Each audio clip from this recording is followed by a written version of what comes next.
هل تعلم أن هناك العديد من الحيوانات المهددة بالانقراض حول العالم؟ مثل النمر السيبيري الذي يعد من أكبر القطط البرية ويواجه خطر الانقراض بسبب تدمير موطنه.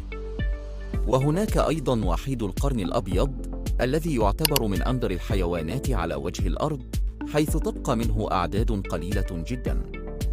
ولا ننسى السلحفاة البحرية التي تتعرض للتهديد بسبب التلوث والصيد الجائر.